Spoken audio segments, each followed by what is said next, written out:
Hello friends, ఇవాళ వీడియోలో మనము 20th ఆగస్ట్ 2022కి సంబంధించిన కరెంట్ అఫైర్స్ గురించి అయితే డిస్కషన్ చేద్దాం. ఎవరైతే state and central level government జాబ్స్కి ప్రిపేర్ అవుతున్నారో వాళ్ళందరికీ కూడా మన ఛానల్ తరపున వస్తున్న current affairs, paper analysis, additional GK videos చాలా యూస్ఫుల్గా ఉంటాయండి. కాబట్టి ప్రతి ఒక్కరు కూడా ఈ వీడియోని లైక్ చేసి, షేర్ చేసి, సబ్స్క్రైబ్ చేసుకొని మన ఛానల్ ఫాలో అవుతూ ఉండండి.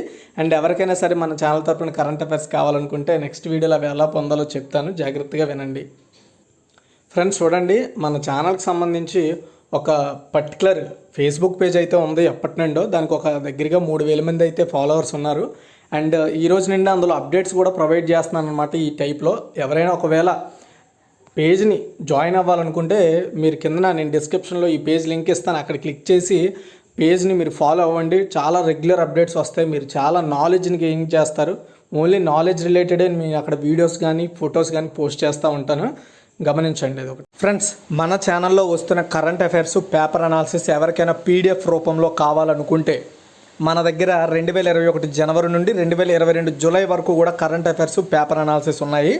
రీసెంట్గా చాలా ఎగ్జామ్స్లో మన కరెంట్ అఫైర్స్ అన్నీ కూడా కవర్ అవుతున్నాయి. అండ్ మనం ఒక ఆఫర్ ప్రొవైడ్ చేస్తున్నాము. 12 నెలలకి ఎవరికైనా సరే, 12 నెలలు ఎప్పటి నుండి, జనవరి నుండి జూలైలో ఈ మధ్యలో 12 నెలలు ఎవరికైనా సరే కరెంట్ అఫైర్స్ కావాలనుకుంటే కేవలం 200 రూపాయలేనండి. గుర్తుపెట్టుకోండి, 12 నెలలకు మాత్రమే. అలా అని జనవరి నుండి జూలై వరకు అనుకోకండి. నేను ఈ రెండు సంవత్సరాల మధ్యలో ఏదైనా 12 నెలలది 200 రూపాయలు. ఒకవేళ మీకు ఒకే నెల కావాలనుకుంటే 25 రూపాయలు. మీరు ఇవి ఎలా పొందొచ్చు అంటే, ఇక్కడ కనబడుతున్న ఏదైతే PhonePe are Google pay number ఉందో, పేటిఎం నెంబర్ ఉందో, దీనికి మీకు 200 రూపాయల ఆఫర్ది కావాలా, కేవలం ఒక మంత్దే కావాలనేది మీరు చూస్ చేసుకొని దీనికి మనీ సెండ్ చేస్తే, ఆ సెండ్ చేసిన మనీని స్క్రీన్ షాట్ తీసి కింద కనబడుతున్న వాట్సాప్ నెంబర్కి పంపించి మీకు ఎప్పటి నుండి ఎప్పటికి కావాలో అక్కడ మెన్షన్ చేస్తే మీరు పంపించిన 24 అవర్స్లోగా మీకు కరెంట్ అఫైర్స్ అనేవి సెండ్ చేయడం జరుగుతుంది. గుర్తుపెట్టుకోండి, పెర్ మంత్ 25 రూపీస్. అండ్ ఒకవేళ మీకు 12 నెలలది కావాలనుకుంటే 200 రూపాయలు. అండ్ మన దగ్గర 2021 జనవరి నుండి 2022 జూలై వరకు ఉన్నాయి, గుర్తుపెట్టుకోండి. అయితే ఫస్ట్ క్వశ్చన్ చూసుకుంటే, ఫిష్ ఆంధ్ర ఆన్లైన్ లావాదేవీల కోసం ఫిష్ ఆంధ్ర అనే ప్రాజెక్ట్ని ఆంధ్రప్రదేశ్ గవర్నమెంట్ ప్రారంభించనుంది అని మన అందరికీ తెలుసు. ఆల్రెడీ దీనికోసం స్టాల్స్ని ఏర్పాటు చేసి ఎక్స్ప్లెయిన్ చేస్తాను. అయితే ఫిష్ ఆంధ్ర ఆన్లైన్ లావాదేవీల కోసం ఏ ఫిన్టెక్ సంస్థతో ఆంధ్రప్రదేశ్ ప్రభుత్వం ఒప్పందం కుదుర్చుకుంది? సో ఆన్సర్ చూసుకున్నట్టయితే పేటిఎం. పోషక విలువలతో కూడిన తాజా మత్స్య ఉత్పత్తులను, అంటే మత్స్య ఉత్పత్తులు ఏవైతే ఉంటాయో, లైక్ సముద్రంలో కానీ చెరువుల్లో కానీ పండించే అంటే సహజంగా వచ్చే చేపలు కానీ, రొయ్యలు కానీ, పీతలు, ఇలా ఏవైనా సరే మత్స్య ఉత్పత్తులను విక్రయాలకు ఫిష్ ఆంధ్ర డిజిటల్ మార్కెటింగ్ ద్వారా విస్తృత ప్రచారం కల్పించి ప్రోత్సహించాలని గవర్నమెంట్ డెసిషన్ తీసుకుంది ఒకటి. అండ్ ఇందుకోసం digital marketing and customer relationship మేనేజ్మెంట్ను కూడా అందుబాటులోకి తేబోతోంది. దీని ద్వారా ఈ ఫిష్ ఆంధ్ర అనే ఒక ప్రాజెక్ట్ని ఆన్లైన్లో ప్రమోట్ చేస్తూ దీని గురించి విస్తృతంగా మార్కెటింగ్ చేస్తారు ఈ ప్రాజెక్ట్ గురించి. అండ్ తలసరి వినియోగం పెంచడమే లక్ష్యంగా ఆక్వా హబ్లు, రిటైల్ అవుట్లెట్ల ద్వారా సర్టిఫై చేసిన మత్స్య ఉత్పత్తులకు శ్రీకారం చుట్టారు. లైవ్ ఫిష్లే కాకుండా ఐస్లో భద్రపరిచిన వ్యాక్యూమ్ ప్యాక్డ్ ఫిష్లను కూడా దేశంలో తొలిసారి అందుబాటులోకి తేబోతున్నారు. దాదాపు 48.13 లక్షల టన్నుల మత్స్య దిగుబడిలో దేశంలోనే నెంబర్ 1 స్థానంలో ఉన్న ఆంధ్రప్రదేశ్లో వీటి తలసరి వినియోగం కేవలం 8.07 కిలోలు మాత్రమే ఉంది. దాన్ని పెంచాలి, వినియోగాన్ని పెంచాలనేది ఈ ప్రాజెక్టు ఉద్దేశం అనమాట. దీని ద్వారా మత్స్యకారులు లబ్ధి పొందుతారు బాగా. అయితే దీనికి అనుగుణంగా రాష్ట్రంలో 100 ఆక్వా హబ్లను ప్రభుత్వం ఏర్పాటు చేస్తుంది. తొలి విడతగా డిసెంబర్ నెలాఖరులోగా 3,225.15 కోట్ల అంచనాతో 25 హబ్బులను ఏర్పాటు చేస్తున్నారు. ఈ హబ్బుల పరిధిలో రిటైల్ అవుట్లెట్లు ఉంటాయి. వీటి కోసం 10,427 మంది అప్లై చేసుకోగా 2,724 మంది అర్హులుగా ఐడెంటిఫై చేశారు. అయితే ఈ అవుట్లెట్లు ఏర్పాటు చేస్తారు కదా, ఈ అవుట్లెట్లలో POS మిషన్లను అయితే పెట్టడం జరుగుతుందన్నమాట. అంటే సో PVS ఏమీ లేదండి, మనం ఏదైనా పర్టికులర్ ఆన్లైన్లో ట్రాన్సాక్షన్ చేసినప్పుడు చిన్న బాక్సుల్లో ఉండి మనం ఎంత పేమెంట్ చేసాం అవి మనకి అనౌన్స్ చేస్తూ ఉంటాయి. వాటిని మనం POS మిషన్స్ అంటాము. అండ్ అలాంటి మిషన్స్ని ఏర్పాటు చేయడానికి ఈ అవుట్లెట్ల దగ్గర, ఆక్వా అవుట్లెట్ల దగ్గర ఇలాంటి మిషన్స్ని ఏర్పాటు చేయడానికి సో ఫిన్టెక్ కంపెనీ అయిన పేటిఎంతో ఏపీ గవర్నమెంట్ అయితే ఒప్పందం చేసుకోవడం జరిగిందండి. సో ఈ ఒప్పందం ద్వారా 2,000 రిటైల్ షాపులకు పేటిఎం డివైజన్లు అయితే సరఫరా చేస్తూ ఉంటుంది. తర్వాత వచ్చే సెకండ్ వన్ అండి, రైతు ఉత్పత్తిదారుల సంస్థలకు, అంటే FPOలు అంటారు వాటిని, అండ్ సెల్ఫ్ హెల్ప్ గ్రూపులకు SCHG అంటారు వీటిని. ఈ రైతు ఉత్పత్తిదారు సంస్థలకు అండ్ సెల్ఫ్ హెల్ప్ గ్రూపులకు మార్కెట్లో అవకాశాలను కల్పించడానికి ఏ సంస్థతో ఫ్లిప్కార్ట్ అవగాహన ఒప్పందం కుదుర్చుకుంది? ఆన్సర్ వచ్చేసి ఐఐఎంఆర్ అండి. సో ఐఐఎంఆర్ ఫుల్ ఫామ్ వచ్చేసి Indian institute of millets research అనమాట. దీంతో ఫ్లిప్కార్ట్ వచ్చేసి రైతు ఉత్పత్తిదారుల సంస్థలకు, సెల్ఫ్ హెల్ప్ గ్రూపులకు మార్కెట్లో అవకాశాలని కల్పించడానికి ఒప్పందం చేసుకోవడం జరిగిందనమాట. Flipkart and Indian council of agriculture research IIMR మధ్య ఎంఓయూ డాక్యుమెంట్లు మార్పిడి జరిగింది. సో దీని ఫలితంగా ఫ్లిప్కార్ట్లోని 40 కోట్ల మందికి పైగా కస్టమర్లకు స్థానిక వ్యవసాయ సంఘాల అండ్ ఎస్జిహెచ్ల ప్రోడక్ట్లు అందుబాటులో ఉంచుతారనమాట. అంటే రైతు సంఘాల ద్వారా వచ్చి సెల్ఫ్ హెల్ప్ గ్రూపుల ద్వారా తయారు చేసిన వస్తువులు లేదా పండించిన వస్తువులను సో మార్కెటింగ్ చేస్తారు వయో ఫ్లిప్కార్ట్ ద్వారా. అండ్ ఐకార్ ఐఐఎంఆర్తో ఈ భాగస్వామ్యాన్ని ముందుకు తీసుకెళ్లడానికి ఫ్లిప్కార్ట్ రైతులకు ట్రైనింగ్ ఇస్తుంది, మౌలిక సదుపాయాలు కూడా కల్పిస్తుంది. అండ్ ఎఫ్పిఓ అండ్ ఎకో సిస్టంలో భాగం కావడానికి అవసరమైన నాణ్యత, ధరలు, లైసెన్సుల గురించి వారికి అవగాహన కల్పిస్తుంది అనమాట ఫ్లిప్కార్ట్. ఓకే, గుర్తుపెట్టుకోండి. ఇదంతా కూడా రైతుల సాధికారతకు బాగా యూజ్ అవుతుంది. తర్వాత థర్డ్ వన్, జాతీయ భద్రతా వ్యూహాల సదస్సు 2022 ఎవరు ప్రారంభించారు? సో దాన్ని మనం ఇంగ్లీష్లో నేషనల్ సెక్యూరిటీ స్ట్రాటజీ కాన్ఫరెన్స్ అంటాము. ఆన్సర్ వచ్చేసి శ్రీ అమిత్ షా అండి. న్యూఢిల్లీలోని 2 రోజుల జాతీయ భద్రతా వ్యూహాల సదస్సు 2022ను హోంమంత్రి అమిత్ షా ప్రారంభించారండి. ఈ కాన్ఫరెన్స్కు దేశం నలుమూలల నుండి భౌతికంగా వాస్తవంగా 600 మంది అటెండ్ అయ్యారు అధికారులు. ఇక్కడ మీరు కన్ఫ్యూజ్ అవుతారు ఈజీగా. సో ఈ కాన్ఫరెన్స్ని ఎవరు ప్రారంభించారు? ఎందుకంటే ఇక్కడ జాతీయ భద్రత అనగానే చాలామందికి డిఫెన్స్ మినిస్టర్ రాజ్నాథ్ సింగ్ గుర్తొస్తారు. చాలామంది కంగారులో అది బిడేస్తారు. కంగారు పడకండి, అమిత్ షా అనే ఒక ఆప్షన్ ఉంటే దానికి మీరు టిక్ పెట్టాలి. ఎందుకంటే హోంమంత్రి అంటే దేశం మొత్తంగా శాంతిని నెలకొల్పడానికి, దాన్ని ఆర్గనైజ్ చేయడానికి హోంమంత్రిత్వ శాఖ పనిచేస్తుంది. ఓన్లీ డిఫెన్స్ అంటే త్రివిధ దళాలు కావచ్చు, ఏవైతే రక్షణ దళాలు ఉన్నాయో వాటిని ఆర్గనైజ్ చేయడానికి మాత్రమే రక్షణ మంత్రిత్వ శాఖ పనిచేస్తుంది. అయితే కాన్ఫరెన్స్ మొదటి రోజు ఉగ్రవాదం గురించి, రాడికలైజేషన్ గురించి, క్రిప్టో కరెన్సీలకు సంబంధించిన issues, counter rogue drone technology and Maoist సంస్థల నుండి ఎదురయ్యే సవాళ్ళతో సహా జాతీయ భద్రతకు సంబంధించిన అన్ని అంశాల మీద చర్చలు జరిపారనమాట. తర్వాత సదస్సు సందర్భంగా ఎన్సీఆర్బీ అంటే national crime records bureau develop చేసిన national automated fingerprint identification సిస్టమ్ను కూడా ఆయన స్టార్ట్ చేశారు. అంటే ఈ national automated fingerprint identification system అనేది ఆ ఫింగర్ ప్రింట్ సిస్టమ్ ద్వారా ఆ యొక్క వ్యక్తి ఎక్కడికి చెందినవాడు, ఎక్కడవాడు అనేవాడు ఈ పోలీస్ డిపార్ట్మెంట్కి ఇతరాద్ర ఏవైతే పర్టికులర్ మనకి ఇన్వెస్టిగేషన్ ఏజెన్సీస్ కావచ్చు ఇలాంటి వాటికి ఈజీగా ఒక వ్యక్తిని ఐడెంటిఫై చేయడానికి, అండ్ అతనికి ఇంతకు ముందు ఏమైనా కేసులు ఉన్నాయా లేవా ఏంటి అనేది దేశవ్యాప్తంగా ఎక్కడెక్కడ ఉన్న వ్యక్తిని అయినా ఈజీగా ఐడెంటిఫై చేయడానికి సో ఈ ఐడెంటిఫికేషన్ సిస్టమ్ అనేది యూజ్ అవుద్ది. ఓకే, దాన్ని ఆయన స్టార్ట్ చేశారు. తర్వాత క్రింద వాటిలో ఏ రాష్ట్రం డ్రోన్ ఆధారిత ఆరోగ్య సంరక్షణ నెట్వర్క్ మెడిసిన్ ఫ్రమ్ ది స్కైను ప్రారంభించింది? యాక్చువల్గా ఇప్పటికే చాలా రాష్ట్రాలు దీన్ని ప్రారంభించాయి. ఇప్పుడు ఆ జాబితాలో చేరిన లేటెస్ట్ స్టేట్ ఏది? ఆన్సర్ వచ్చేసి అరుణాచల్ ప్రదేశ్ అండి. చూడండి, అరుణాచల్ ప్రదేశ్ రాష్ట్రంలో డ్రోన్ ఆధారంగా చేసుకొని ఆరోగ్య సంరక్షణ నెట్వర్క్ అంటే ఫర్ ఎగ్జాంపుల్ ఎక్కడో దూరంలో ఉన్న వ్యక్తికి మనం ఇక్కడ నుండి మెడిసిన్స్ పంపించాలి, దాన్ని డ్రోన్ ద్వారా పంపిస్తారు, లేదా ఇతర సర్వీసెస్ని డ్రోన్ ద్వారా పంపిస్తారు అక్కడికి, హెల్త్ సర్వీసెస్ రిలేటెడ్ అన్నీ కూడా. దాన్నే మనం మెడిసిన్ ఫ్రమ్ ది స్కై అంటాము. సో దీన్ని అరుణాచల్ ప్రదేశ్లో స్టార్ట్ చేశారు. అండ్ ట్విట్టర్లో డ్రోన్ విమాన ప్రయోగానికి సంబంధించిన 50 సెకండ్ల వీడియోని షేర్ చేశారు. ఎవరు షేర్ చేశారు అందులో? సో ముఖ్యమంత్రి ప్రేమా ఖందు గారు షేర్ చేశారు దాన్ని. అండ్ ఈ ప్రాజెక్ట్ని పైలట్ ప్రాజెక్ట్ కింద United states agency for international development వాళ్ళ నిధులతో బెంగళూరుకు చెందిన స్టార్టప్ రెడ్ వింగ్ ల్యాబ్స్ ద్వారా దీన్ని అరుణాచల్ ప్రదేశ్లో అమలు చేస్తున్నారనమాట ఈ ప్రాజెక్ట్ని. అయితే 2021లో Telangana and first Telangana government medicine from the sky ప్రాజెక్ట్ని స్టార్ట్ చేసింది. తర్వాత మెల్లిగా నాగాలాండ్, మణిపూర్, మేఘాలయ, ఒడిశా, ఉత్తరాఖండ్ వంటి రాష్ట్రాల్లో ఇలాంటి డ్రోన్ ఆధారిత పైలట్ అండ్ ప్రయోగాత్మక విమానాలు నిర్వహించారనమాట. ఇక్కడ నేను మెన్షన్ చేసిన ప్రతి స్టేటు కూడా సో గిరిజనులు ఉండే ప్రాంతాలు ప్రభావితం ఎక్కువగా ఉంటుంది కాబట్టి అక్కడ ఇలాంటి మెడిసిన్ చాలా యూజ్ అవుతుంది ఇలాంటి ప్రాజెక్ట్. అదే వ్యాక్సిన్లు, అవసరమైన మందులు, రోగ నిర్ధారణ నమూలతో సహా బహుళ ఆరోగ్య ఉత్పత్తులను ఈ డ్రోన్ ద్వారా అనుకున్న ప్లేస్కి పంపించుకోవచ్చు.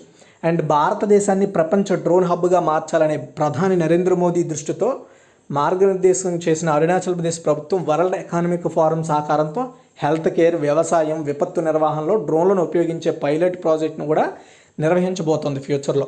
ఓకే, సో వీటిని కిసాన్ డ్రోన్స్ అని కూడా పిలుస్తున్నారు. ఇప్పటికే వీటిని ఇంప్లిమెంటేషన్లో చాలా రాష్ట్రాలు ముందడుగు వేస్తున్నాయి. చూద్దాం ఏమవుతుందో. తర్వాత 5th వన్, ఇటీవల భారతదేశానికి చెందిన ప్రసార భారతితో ఏ దేశ పబ్లిక్ బ్రాడ్కాస్టింగ్ సర్వీస్ ఒప్పందం చేసుకుంది? ఆన్సర్ వచ్చేసి థాయిలాండ్ అండి. యాక్చువల్గా చాలా దేశాలు మన ప్రసార భారతితో ఒప్పందం చేసుకున్నాయి. ఇప్పుడు లేటెస్ట్గా థాయిలాండ్ కూడా దాంతో ఒప్పందం చేసుకుంది. అదేంటో ఒకసారి చూద్దాం. థాయ్ పబ్లిక్ బ్రాడ్కాస్టింగ్ సర్వీస్ అంటారు, థాయ్ పీబీఎస్ అంటారు దీన్ని. ఇది భారతదేశానికి చెందిన పబ్లిక్ బ్రాడ్కాస్టర్ అయిన ప్రసార భారతితో MOU మీన్స్ మెమోరాండమ్ ఆఫ్ అండర్స్టాండింగ్పై సంతకం చేశారు. Indian council of medical research and department of medical sciences Thailand మధ్య కూడా హెల్త్ అండ్ మెడికల్ రీసెర్చ్ కోఆపరేషన్పై కూడా MOU జరిగింది. అండ్ భారతదేశం థాయిలాండ్ జాయింట్ కమిషన్ యొక్క సమావేశం సందర్భంగా దీని మీద ఈ ఒప్పందాలు జరిగాయి. అండ్ ఇందులో ఎస్ జయశంకర్ గారు, మన దేశానికి విదేశాంగ మంత్రి ఎస్ జయశంకర్ గారు థాయిలాండ్ పర్యటనలో భాగంగా ఈ ఒప్పందాలు జరిగాయి. థాయిలాండ్లోని భారత రాయబారి సుచిత్రా దురై అవగాహన ఒప్పందంపై సంతకం చేయడంతో ప్రసార భారతికి ప్రాతినిధ్యం వహించారు. వేడుక సందర్భంగా సంతకం చేసిన థాయ్ భారత్ సహకారంపై 2 పత్రాల్లో ఒకటి ఇది. అయితే అంటే ఈ ప్రసార భారతికి సంబంధించి మన దేశం నుండి వాళ్ళకి, వాళ్ళ దేశం నుండి మనకి కంటెంట్ షేరింగ్ ఉంటుంది, రిలేటెడ్ ఇన్ఫర్మేషన్ షేరింగ్స్ ఇవన్నీ కూడా చేసుకుంటారు. అయితే ప్రసార భారతి లేదా మన దేశానికి సంబంధించిన ప్రసారాలని ఆ దేశంలో ప్రసారం చేయడం, వాళ్ళకి సంబంధించిన మన దేశంలో ప్రసారం చేయడం ఇలాంటివి జరుగుతాయి. అయితే ప్రసార భారతి అనేది భారతదేశ పబ్లిక్ బ్రాడ్కాస్ట్ అండి. దీని హెడ్ ఆఫీస్ వచ్చేసి న్యూఢిల్లీలో ఉంది. ఇది పార్లమెంటు చట్టం ద్వారా ఏర్పాటు చేయబడిన ఒక చట్టబద్ధమైన స్వయం ప్రతిపత్తి సంస్థ, అంటే independent body. And Doordarshan television network, all India రేడియోలను కూడా ఈ ప్రసార భారతి ద్వారానే జరుగుతుంది. తర్వాత 6th వన్ అండి. ఏ ప్రైవేట్ బ్యాంకు విజిల్ ఆంటీ అనే కొత్త ప్రచారాన్ని ప్రారంభించింది? విజిల్ ఆంటీ, మీరు వినేది రైటే. ఆన్సర్ వచ్చేసి HDFC bank. HDFC bank whistle aunty అనే పేరుతో కొత్త ప్రచారాన్ని స్టార్ట్ చేసిందండి. HDFC బ్యాంక్ అనేది ఒక ప్రైవేట్ బ్యాంకు, అది కూడా మీరు గుర్తుపెట్టుకోవాలి. సురక్షితమైన బ్యాంకింగ్ అలవాట్లను పాటించేలా దేశవ్యాప్తంగా ప్రజలను ప్రోత్సహించడం దీని ఉద్దేశం. అయితే ఇది బ్యాంక్ యొక్క మూవ్ బ్యాండ్ రకో అనే ప్రచారంలో భాగంగా ఈ పర్టికులర్ కొత్త ప్రచారాన్ని స్టార్ట్ చేశారు. ఓకే, ప్రజలు తమ గోప్యమైన బ్యాంకింగ్ సమాచారాన్ని ఇతరులతో పంచుకోవద్దని ఈ ప్రచారం చెప్తున్నాయి. విజిల్ ఆంటీని ప్రమోట్ చేయడానికి సోషల్ మీడియా అండ్ వాట్సాప్లో ఆమె అనుసరించిన ప్రజలను ఒప్పించడానికి ఒక ప్రచారం 4 నుండి 6 వారాల పాటు జరుగుతుందండి. అంటే పర్టికులర్గా ఎవరైతే వీళ్ళ కస్టమర్స్ ఉంటారో వీళ్ళకి ఈ ప్రచారం మీద అవగాహన కల్పిస్తారు. ప్రముఖ సోషల్ మీడియా కావచ్చు, వాట్సాప్ ద్వారా కావచ్చు. అయితే HDFC బ్యాంక్ గురించి చూసుకుంటే దీన్ని 1994 ఆగస్టున స్థాపించారు. అండ్ దీని యొక్క వ్యవస్థాపకులు హస్ముఖ్ భాయ్ పరేఖ్ అండ్ ప్రధాన కార్యాలయం ముంబై, మహారాష్ట్రలో ఉంది. దీనికి ప్రెజెంట్ MD అండ్ CEOగా శశిధరన్ జగదీశన్ ఉన్నారు. ఈ బ్యాంక్ ట్యాగ్ లైన్ వచ్చేసి వి అండర్స్టాండ్ యువర్ వరల్డ్ అనే ట్యాగ్ లైన్తో ఈ బ్యాంక్ సర్వే చేస్తున్నారు. తర్వాత 7, క్రింద వాటిలో ఏ కోఆపరేటివ్ బ్యాంక్ యొక్క లైసెన్స్ను RBI రద్దు చేసింది? ఆన్సర్ వచ్చేసి దక్కన్ అర్బన్ కోఆపరేటివ్ బ్యాంక్. ఇలా మనము నెలకు ఒక 2 అయినా లేదా ఒక బ్యాంక్ అయినా రద్దును గమనించాల్సి ఉంటుందండి. అయితే చూడండి, బ్యాంకుకి తగిన మూలధనం, అంటే బ్యాంక్ సర్వే అవ్వడానికి కొంత మూలధనం ఉండాలి ఆ బ్యాంకుకి తగ్గట్టుగా. అది లేనందున అండ్ అది ప్రాఫిట్లు కూడా దానికి లేకపోవడం వల్ల కర్ణాటకలో ఉన్న దక్కన్ అర్బన్ కోఆపరేటివ్ బ్యాంక్ లైసెన్స్ను RBI రద్దు చేసింది. బ్యాంక్ సమర్పించిన డేటా ప్రకారం 99% కంటే ఎక్కువ మంది డిపాజిటర్లు deposit insurance and credit guarantee corporation నుండి తమ డిపాజిట్లు పూర్తి మొత్తాన్ని స్వీకరించడానికి అర్హులు. అండ్ అంటే వాళ్ళు కావాలంటే 99% మెంబర్స్ వాళ్ళ బ్యాంక్ నుండి విత్డ్రా చేసుకోవచ్చు వాళ్ళ డబ్బుల్ని. లైసెన్స్ రద్దు అవ్వడం వల్ల ప్రజెంట్ ఆ ప్రాబ్లం లేదు. అయితే ప్రస్తుత ఆర్థిక స్థితిలో బ్యాంక్ తన డిపాజిటర్లకు పూర్తిగా చెల్లించలేకపోతుంది. మెయిన్ ప్రాబ్లం అదే. అయితే ఇటీవల RBI లైసెన్స్ను రద్దు చేసిన బ్యాంకులు ఏవేవి చూసుకుంటే కర్నాల నగరీ సహకారి బ్యాంక్ మహారాష్ట్రలోనే ఉంది పన్వేల్లో, and Madgaum urban cooperative bank Goa, doctor Shivajirao Patil Nilangekar urban cooperative bank limited Nilanga Latur, and Sarjeraodada Naik Shirala Sahakari bank Sangli మహారాష్ట్రలో ఉంది, people's cooperative bank limited Kanpur Uttar Pradesh, and Mudhol cooperative bank limited Bagalkot కర్ణాటకలో ఉంది. ఇవి రీసెంట్గా RBI ద్వారా లైసెన్స్ రద్దు చేయబడిన బ్యాంకులు. తర్వాత 8, 17వ ప్రవాసీ భారతీయ దివాస్ 2023 ఎక్కడ నిర్వహించనున్నారు? ఎక్కడ? ఆన్సర్ వచ్చేసి ఇండోర్ అండి. ఇండోర్ అనేది మధ్యప్రదేశ్లోని చాలా పాపులర్ సిటీ. ఓకే, అండ్ 17వ ప్రవాసీ భారతీయ దివాస్ 2023 వచ్చే ఏడాది జనవరిలో ఇండోర్లో జరగనుందండి. ప్రవాసీ భారతీయ దివాస్ను నిర్వహించడానికి కాన్సులర్, పాస్పోర్ట్ అండ్ వీసా విభాగం కార్యదర్శి Ausaf Sayeed and Madhya Pradesh chief secretary Iqbal Singh Bains అవగాహన ఒప్పందాలపై సంతకాలు చేశారు. సో ఈ ప్రవాసీ భారతీయ దివాస్ అనేది విదేశాంగ మంత్రిత్వ శాఖ పరిధిలో జరిగే ఒక పర్టికులర్ డే, నిర్వహించబోయే డే. అయితే ప్రవాసీ భారతీయ దివాస్ను ఎవ్రీ ఇయర్ January 9th మన ఇండియాలో సెలబ్రేట్ చేస్తారు. ఇది మన భారతదేశ అభివృద్ధిలో విదేశీ భారతీయుల యొక్క పర్టికులర్ వాళ్ళ యొక్క హ్యాండ్ని ఎంత ఉందనేది తెలియజేయడం దీని ఉద్దేశం. అయితే ఈ డే సెలబ్రేట్ చేసుకోవడానికి గల కారణం ఏంటంటే 1915 January 9న మహాత్మా గాంధీ దక్షిణాఫ్రికా నుండి మన దేశానికి తిరిగి వచ్చిన జ్ఞాపకార్థకంగా ఈ డేని సెలబ్రేట్ చేస్తాం. అంటే వేరే దేశంలో ఉన్న మన దేశస్తుల్ని గౌరవించడం లేదా వాళ్ళ వల్ల మనకు వస్తున్న బెనిఫిట్స్ని ఐడెంటిఫై చేయడము, గౌరవించుకోవడం ఈ డేగా సెలబ్రేట్ చేసుకుంటాం. తర్వాత 9, భారతదేశానికి చెందిన 7 కళాఖండాలను తిరిగి తీసుకురావడానికి భారత ప్రభుత్వంతో ఏ దేశం ఒప్పందం కుదుర్చుకుంది? ఏ దేశం? ఆన్సర్ వచ్చేసి యునైటెడ్ కింగ్డమ్ అండి. యూకే, షార్ట్కట్లో యూకే. దీని యొక్క గ్లాస్గో మ్యూజియం, యూకేలో ఉన్న గ్లాస్గో మ్యూజియం నుండి 7 కళాఖండాలను మన ఇండియాకి తిరిగి తీసుకురావడానికి భారత ప్రభుత్వంతో యునైటెడ్ కింగ్డమ్ ఒక ఒప్పందంపై సంతకం చేసింది. దీనికోసం 18 నెలల పాటు చర్చలు జరిగాయండి. అంటే 1.5 years అని చెప్పాలి. సో అయితే ఈ మ్యూజియంలో నిర్వహించే అంటే ఈ గ్లాస్గో మ్యూజియంలో ఉన్న వాటిని తీసుకురావడానికి ఇండియన్ హై కమిషన్ లండన్కి చెందిన ఇండియన్ రాయబారి సుజిత్ ఘోష్ సమక్షంలో ఒప్పందం జరిగింది. సో దొంగలించబడిన అంటే యూకే దొంగలించలే, ఎక్కడి నుండి కొంతమంది దొంగలించి ఆ దేశానికి పట్టుకెళ్ళిపోతే అక్కడి నుండి స్వాధీనం చేసుకొని మ్యూజియంలో పెట్టారు వాళ్ళు. అయితే ఈ దొంగలించబడిన కళాఖండాలలో 14వ శతాబ్దానికి చెందిన ఇండో పర్షియన్ ఖడ్గం, 10వ శతాబ్దానికి చెందిన 3 చెక్కిన రాతి స్తంభాలు సకలాలు, ఫోలియేట్ డిజైన్తో పొదిగిన పాలరాతి స్తంభం, 10వ శతాబ్దానికి చెందిన సూర్యుడు మరియు హిందూ దేవత ఉమా లేదా దుర్గా యొక్క బ్లాక్ గ్లోరైడ్ స్టెల్స్ విగ్రహాలు అయితే ఉన్నాయి. అండ్ ఒక రిపోర్ట్ ప్రకారం దొంగలించబడిన వస్తువులు కాన్పూర్, కోల్కతా, గ్వాలియర్, బీహార్, హైదరాబాద్కి చెందినవిగా చెప్తున్నారు. తర్వాత 10, 2021-22 ఈ సంవత్సరానికి ప్రధాన వ్యవసాయ పంటల ఉత్పత్తికి సంబంధించిన 4వ ముందస్తు అంచనాను కేంద్ర ప్రభుత్వం విడుదల చేసింది.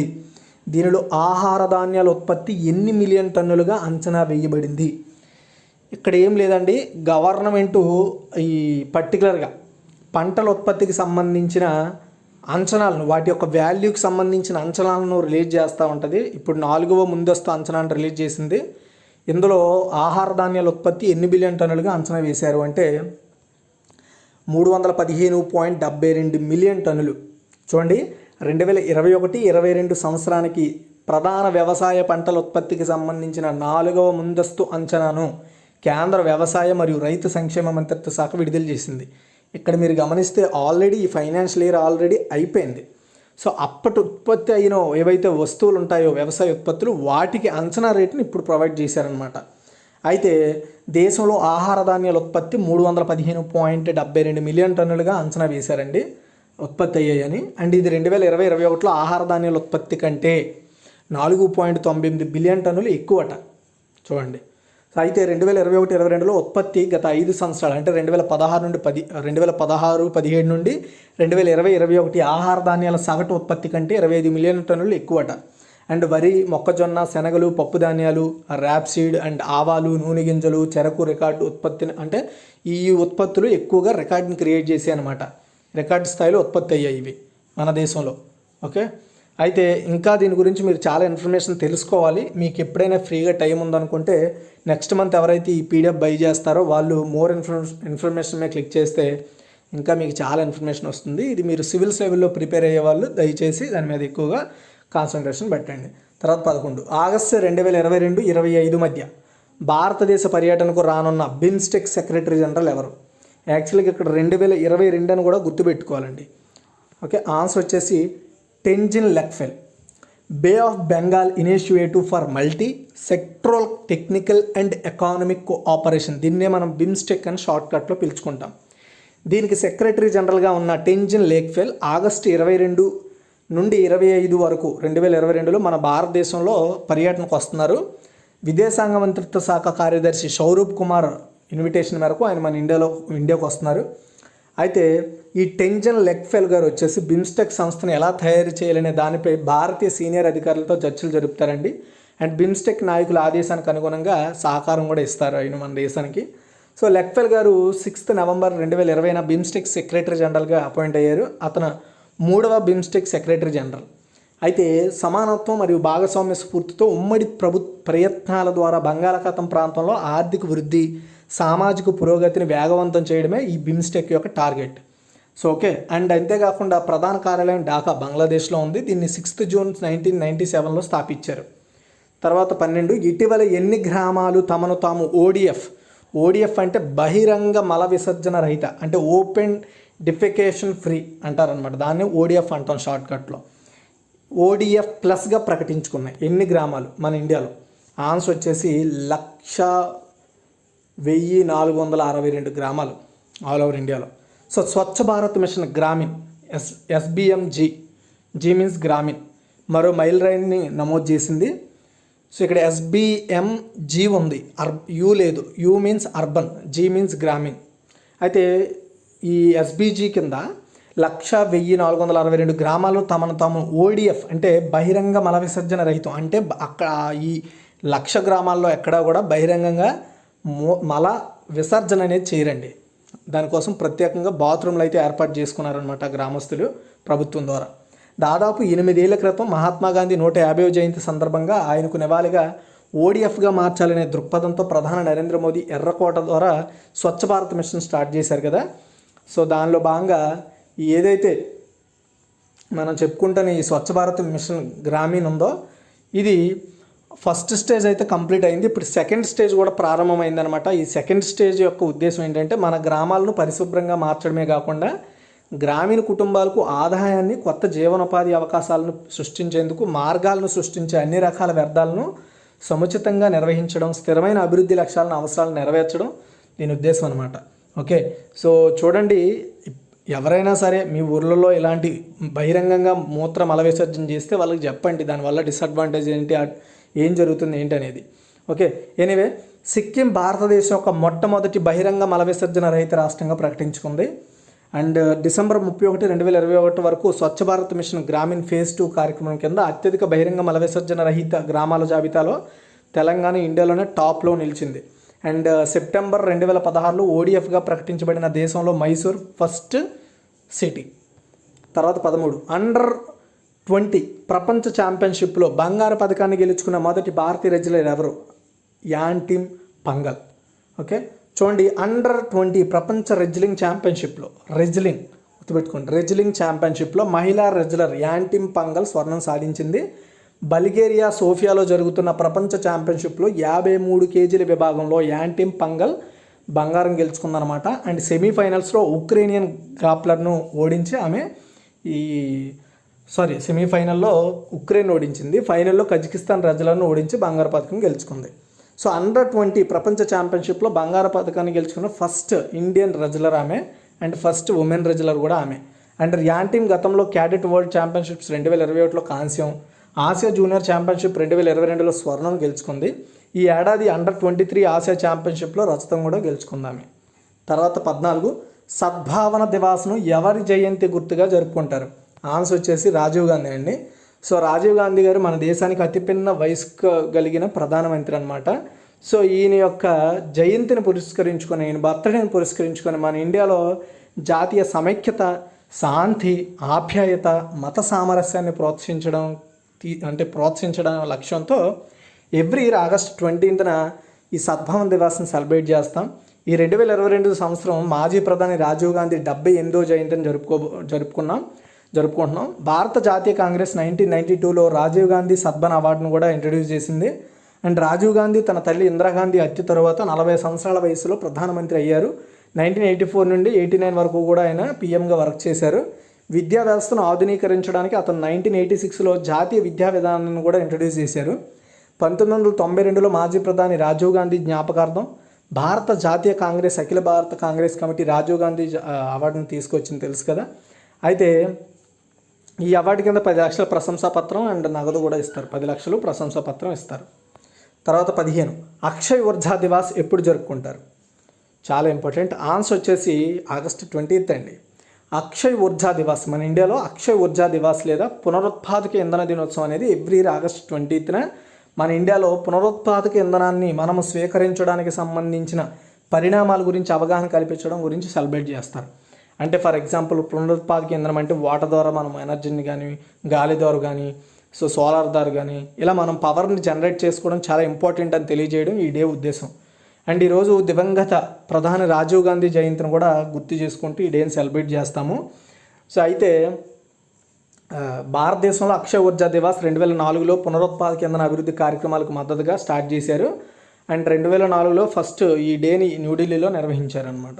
తర్వాత 16 ప్రపంచ దోమల దినోత్సవం ఎప్పుడు జరుపుకుంటారంటే ఆన్సర్ వచ్చేసి ఆగస్టు 20 అండి. మలేరియా యొక్క కారణాలు, దానిని ఎలా నివారించుకోవచ్చు అనే దానిపై అవగాహన పెంచడానికి ఎవ్రీ ఇయర్ ఆగస్టు 20న ప్రపంచ దోమల దినోత్సవం సెలబ్రేట్ చేస్తారు. 1897లో బ్రిటిష్ వైద్యుడు సర్ రోనాల్డ్ రోస్ మనుషుల మధ్య అనాఫిలిస్ దోమలు మలేరియాను క్రియేట్ చేస్తాయి అని కనుగొన్నాడు అనమాట.